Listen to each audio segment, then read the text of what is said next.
कौन बनेगा मेयर के इस खास एपिसोड में आप सभी का एक बार फिर से स्वागत है। आज हम पहुंच चुके हैं संस्कारधानी राजनांदगांव में। आज हम वोट में बैठे हैं, लेकिन बात जो करेंगे वो वोट की बात करेंगे और जानेंगे कि लोगों का मिजाज क्या बोलता है। आखिरकार 5 सालों में उन्होंने क्या पाया, क्या खोया, क्या अपेक्षाएं थी और कितनी अपेक्षाएं पूरी हुई। ये तमाम बातों को हम जानेंगे यहाँ के लोगों से बातचीत करने के बाद। तो चलिए सीधा हम रुक करते हैं लोगों के बीच में और जानते हैं कि आखिरकार वे क्या चाहते हैं।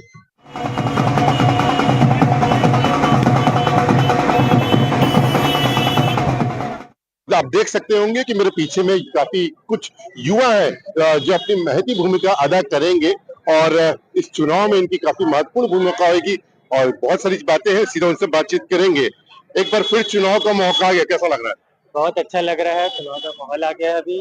और अभी हमारे भाजपा से बल सिंह यादव जी को दिए, जो पूर्व सांसद थे, पूर्व महापौर थे और बहुत शालीनता प्रभाव व्यक्ति है। बहुत ही अच्छे व्यक्ति है। प्रभाव रहेगा इस बार? बहुत प्रभाव रहेगा उनका। चलिए, क्या लगता है इस बार चुनाव में कि कौन से मुद्दे भारी रहेंगे? पार्टी भारी रहेगी या प्रत्याशी भारी रहेगा? ऐसा है, चुनाव में अब मुद्दा तो ऐसा है, बहुत सारे हैं मुद्दे तो, है ना, लेकिन पार्टी भारी रहेगी इस बार, क्योंकि ऐसा दिख रहा है जो 5 साल में जो हमारी जो चुनाव में जो हुआ था, 5 साल की जो भी, उसको नीति रीति देखते हुए इस बार भारतीय जनता पार्टी बहुत बड़ा उसमें उद्धार लाएगी और जनता के लिए बहुत बड़ा एक प्रोजेक्ट भी लाएगा।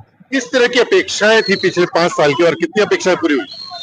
पिछले वर्ष आप देख सकते हैं हम लोग कि युवा जिसमें नहीं था, अब युवाओं का दौर चल रहा है। नया युवा क्या चाहता है? युवा नई सोच चाहती है। जो सोच पुरानी परंपरा जो चल रही है, उसको नई सोच के साथ युवा अपने विकसित करना चाहता है। विकसित करना। युवा क्या चाहता है? क्योंकि आज का युवा काफी तेज है, 2020 क्रिकेट जैसा हो गया। क्या चाहता है युवा? चाहता है कि सबसे पहले भ्रष्टाचार बंद हो। जो शिक्षा के बाजारीकरण हो चुका है, भ्रष्टाचार जो सीजीपीएससी घोटाला पिछली सरकार ने किया था, उसको अगर इस सरकार को, जो कांग्रेस सरकार थी, उसको हटाने का अगर सबसे बड़ा योगदान था तो युवाओं का था। उसी को देखते हुए मैं देख रहा था लिस्ट जो जारी हुई महापौर की, उसमें 4 ऐसे कैंडिडेट है जो 40 से भी कम है। तो आज पॉलिटिकल पार्टीज को युवाओं को मौका देना उनकी मजबूरी भी होती जा रही, क्योंकि आज का युवा जाग चुका है।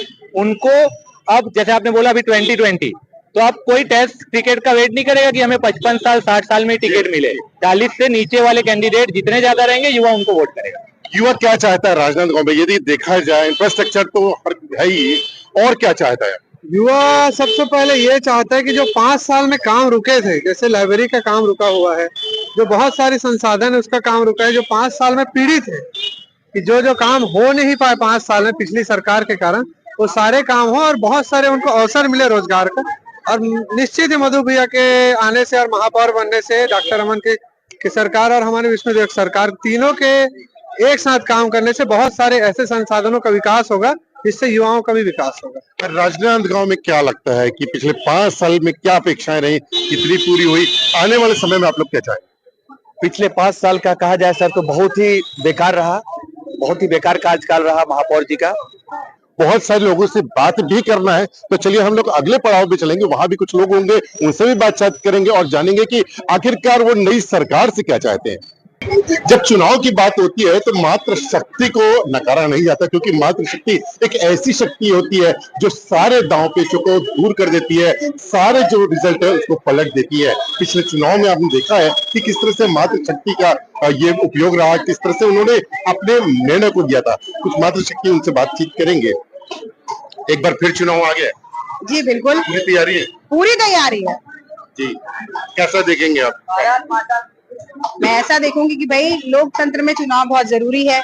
चुनाव आया है, अब हर दल अपने प्रत्याशियों को उतारेगा निश्चित रूप से। और मैं भारतीय जनता पार्टी को बिलीव करती हूँ, तो मैं उन्हीं के पक्ष में बोलूंगी कि जो अभी हमारे यहाँ महापौर जी की घोषणा हुई है, माननीय मधुसूदन यादव जी की, और निश्चित रूप से वो एक तरफा जीतेंगे। चलिए, क्या लगता है राजनांदगांव में कैसे? राजनांदगांव में ये लग रहा है अपना, मतलब बहुत अच्छे से वोट से मधु भैया जीतेगा। अरे क्या लगता है कि आप लोग को पिछला 5 साल कैसा रहा? आप लोग की क्या उम्मीदें थी और कितनी पूरी? नहीं, 5 साल में हमारे कोई उम्मीद नहीं था। एकदम तोड़ मोड़ कुछ नहीं, कोई निकासी नहीं होया है, कोई तोड़ फोड़ हुआ है, कोई काम कर रहे थे उससे भी छोड़वा दिए थे।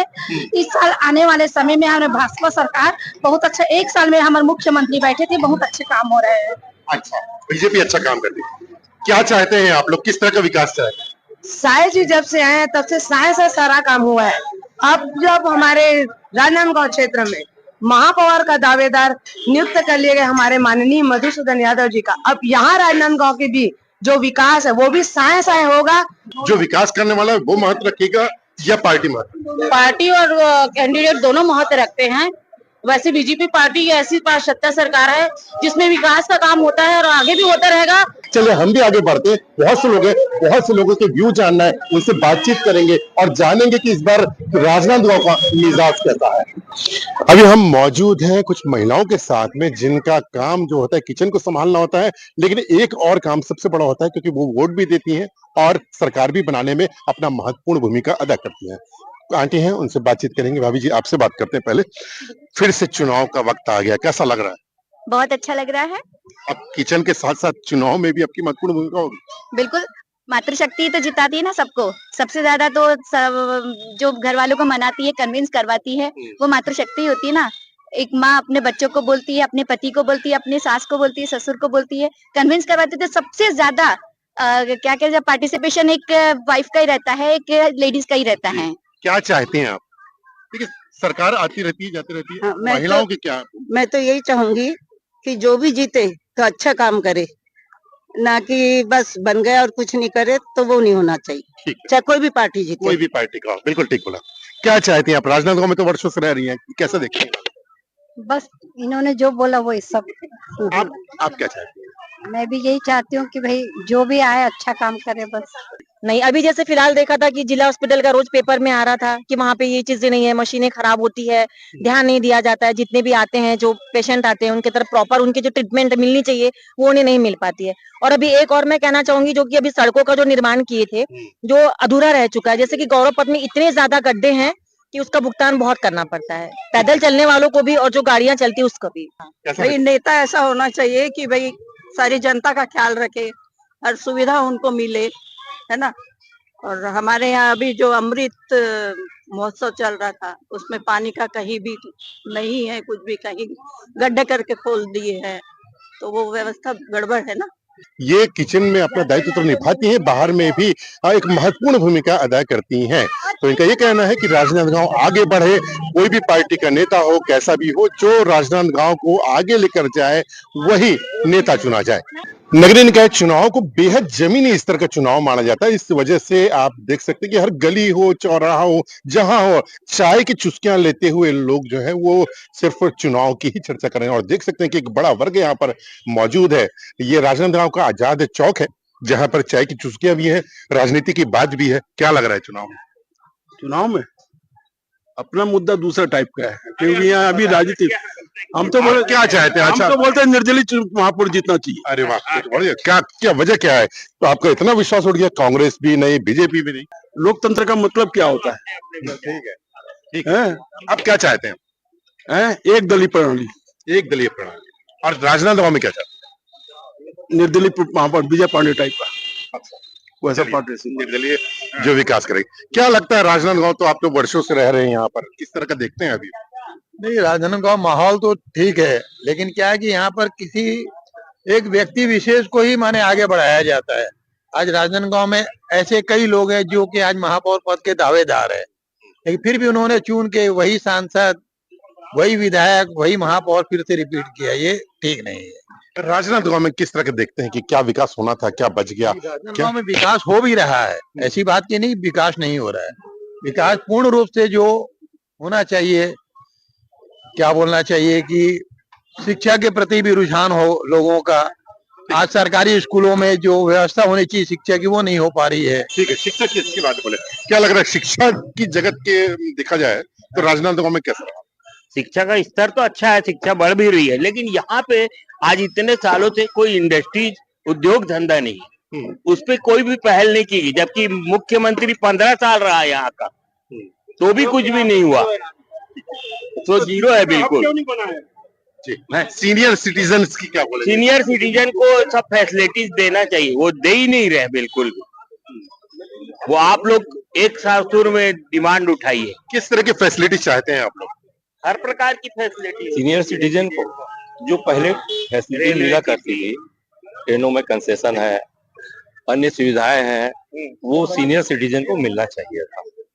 जिससे सीनियर सिटीजन बहुत नाराज है।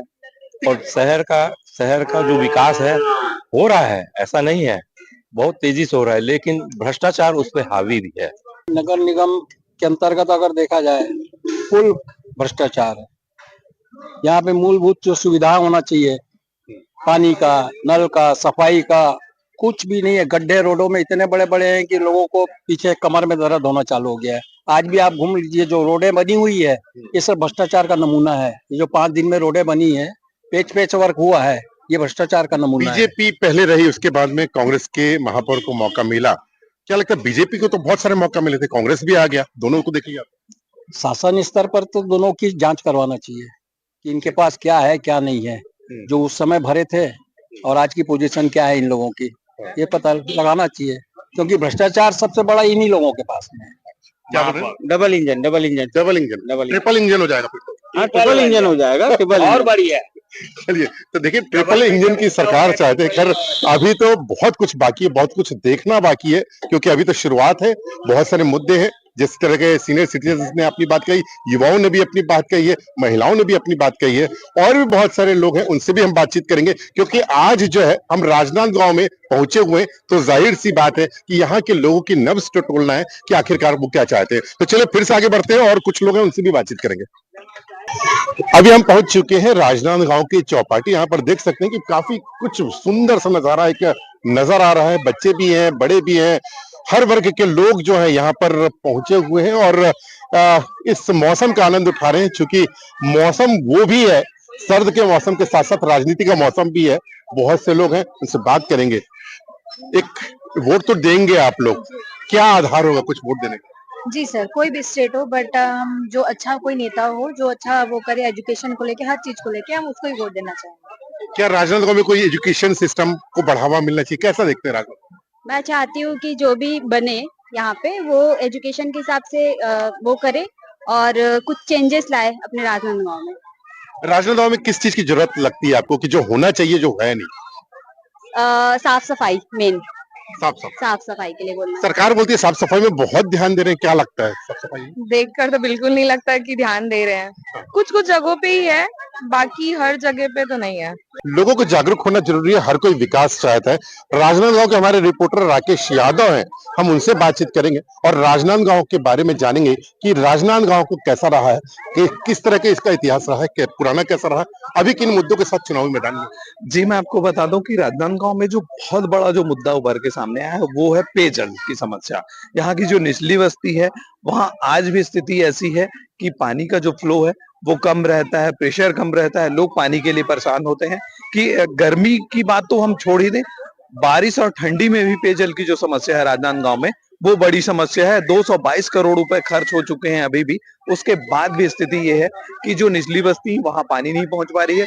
फिर प्लस उसमें एक अभी और जुड़ा है अमृत मिशन के तहत, जिसमें 147 करोड़ रुपए राजनांदगांव शहर के लिए फिर से दिया गया है। तो देखना यह होगा कि जो ये शहरी जो नगरीय निकाय की जो सत्ता है वहां जो बैठे हुए नुमाइंदे हैं इस पैसे को किस तरीके से खर्च करते हैं, लोगों को कितना लाभ मिल पाता है। और दूसरी बड़ी समस्या यह है कि राजनांदगांव का जो मुख्य जिला अस्पताल है वहां जो बारिश अधिक होती है तो जितनी बार भी बारिश का सीजन आता है पानी भर जाता है।